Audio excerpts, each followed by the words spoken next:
ఆ సభ్యులలో అధికార పక్షం వాళ్ళు ఏం మాట్లాడారు, ఊరికే వాళ్ళు డబ్బా కొట్టుకున్నారు. సరే అన్న మా సభ్యుడు చంద్రశేఖర్ రెడ్డి మాట్లాడాడు.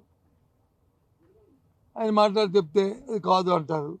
అమ్మఒడి గురించి వచ్చింది, అది ఎప్పుడేది దాన్ని తల్లికి వందనం ఇప్పుడు ఉన్న ప్రభుత్వంతో పేరు, మా ప్రభుత్వంలో మేము అమ్మఒడి పేరు. నేను 1,00,000 మందికి ఇచ్చాం, అందరికీ ఇచ్చామన్నారు. సరే మీరు చెప్పారు, కానీ గత ప్రభుత్వం వచ్చి 15,000 ఇస్తా అని చెప్పి మెయింటెనెన్స్ కానీ 2,000 రూపాయలు తీసింది, 13,000 ఇచ్చింది. మేము వస్తే మాత్రం 15,000 పూర్తిగా ఇస్తాను, ఏ ఒక్కరికైనా 15,000 ఇచ్చారా అనేది మా సభ్యుడు అడిగాడు. దానికి సమాధానం లేదు, లేకపోతే నేను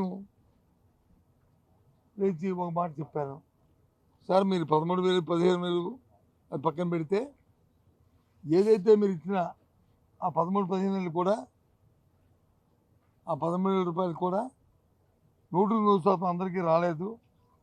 సుమారు 15% సుమారు సబ్జెక్టు కరెక్షన్కి మీరు వెరిఫై చేసుకోండి.